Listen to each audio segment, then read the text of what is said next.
virtual meet and greets that we do every day at noon. Going to reintroduce you to Caramel Moon, who you might have first seen on our virtual tour this last Wednesday. Caramel Moon is a 6-year-old mare. She just actually raced pretty recently. I'll have Allie talk about her in more depth in just a moment. But what we're going to be doing here is I'll be working on her as an example of some things that you can do with a horse who's a little bit, how we would say, hotter, just a horse who has more energy. And with her, she's really smart. She just has a very active mind, so I'm going to show you how we can use it productively. Okay. One of the things I start out with is just by what I like to call calibrating. So you're just getting a feel for their response to things. So how little pressure, you always start with as little as possible. It takes to just get her to turn her head just slightly so I can see the corner of her eye. Then I might do it the other way. There we go. So really light touch with her works really effectively. And for her, standing still is something she has a tough time with. So we'll try to keep her pretty active. So I might sort of turn one way, turn another. And meanwhile, you want to be also testing out your body and leg cues. So if I just shift my weight on my seat bone, is that going to do it? No, not on its own. So I'll just use a little bit of leg and I just tap. Just as light as possible, just like you do with your hands. Little tap, like a fly. Like flies can elicit a response out of horses. They'll touch their skin from them. So you don't need force, just a little persistence, gentle persistence. So again, calibrating, testing out responses like that. You can see she is responsive, quite responsive. So with a horse like this, it's really easy for people to misunderstand them as being naughty, but she's just really smart and really sensitive. So I'm going to work with her a little bit, hand the spotlight over to Allie for a second, and I'm just going to play around with her, and you'll see a little bit of what's happening, and then we'll retouch on it.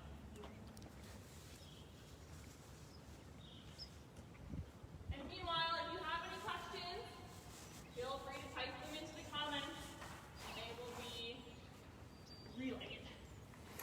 Come down here. So we call her Kara. You can stand over here. In the barn, her barn name.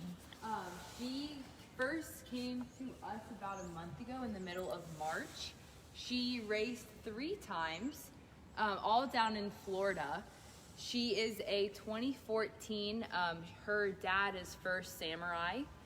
So ever since coming to us, she got, when she showed up with us, she came with no known injuries. So again, she's been one of those fun ones really to see what she can do without any limitations. Since she did come to us from Florida, she's been adjusting to the cold weather we've been having here, but having no issues with it. She's turned out with one of our bigger mare groups. I think she's turned out with 5 other mares, but she's always very pleasant to handle on the ground. She's always a friendly face in the barn too. She's always sticking her head out looking for some pets or treats. So she's settled in really nicely since she's been here for about a month. And she raced, when was her last race? Her last race was the 22nd of February. So she's had a little time off, but still pretty fresh from the track. But she seems to be enjoying her new job and having some downtime with us and just enjoying being a horse again and figuring out her new routine.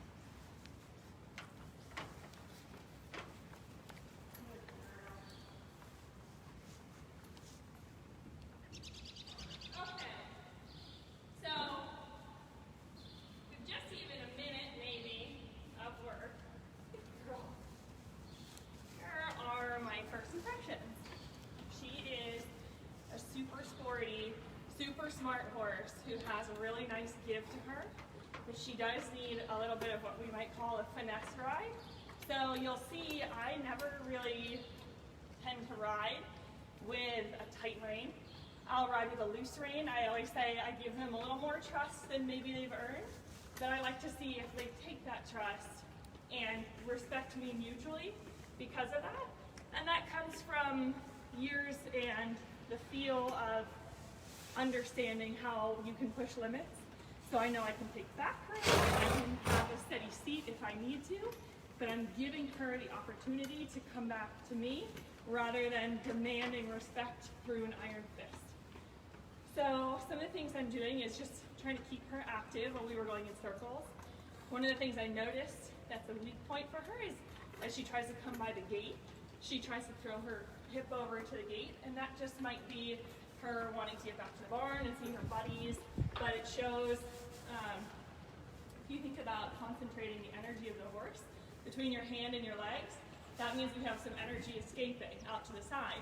So what I do is I close that window that's letting all that energy loose by closing my leg and closing my hand. So I'll hold this as a supportive rein, not heavy again, just a light, and then open the inside rein to open up her towards the direction I want her to go. So even like this, you see she's putting her hip in, so I'll close my leg, close my hand, redirect her.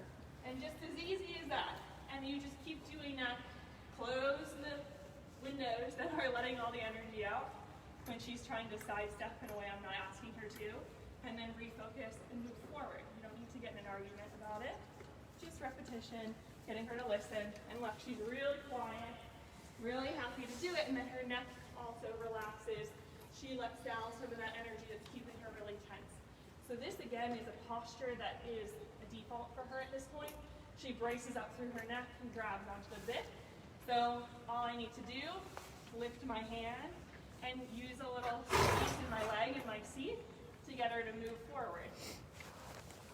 So in doing that, I'm asking her through the biomechanics, actually how the bit works and everything, just holding. There's no real pressure. Keeping my leg on. So now we're tackling two things, the hip moving and that. And look, drops her head right down. So then I release my rein, give her pats. This sneezing and everything is a great way of knowing that she's relaxing her muscles and she's warming up. So even when you're standing still, again, this is loose. I've just asked her by lifting my hand gently and putting my leg on. She drops her head down, I release. That's a great start. So even with a horse like her, who might intimidate people because she's very active and super athletic, so there's a lot of energy and a lot of enthusiasm in what she does, you can just take the little tiny steps, not scary ones, and just use that to concentrate it in a productive way. So that's a really good, 1-minute tutorial on some of the ways that we deal with horses who are a little more active and who might fit that total stereotype of horse that thoroughbreds just being these hot, uncontrollable horses who just want to gallop. Some of them, like I had said before in our virtual tour, we see the whole spectrum. We have horses who are lazy, and then we have some who are more active like her. So even when we have some who are on that end of the spectrum, and this is a great moment. She's relaxed, she's actually standing quietly, so I'm gonna just shower her in praise for this. This is great. So little steps, little baby steps can make horses like this more workable for even people who are less confident in their own abilities. But we always recommend if you don't have as much experience and maybe, are a little bit nervous, obviously work with your trainers, make sure that you get a horse who's going to be appropriate for you. And we're just really excited to see what this girl could do because I could see her going in a million different directions. But with a power pack like this, I could see her easily conquering, eventing, or jumping and just going on to tackle any ring that she went into. So if you guys are missing out on the live video or think of questions afterwards, please feel free to type them in the comments box and be on the lookout for Caramel Moon's profile as we're hoping she will be ready to find her new person soon. All right, thanks everyone.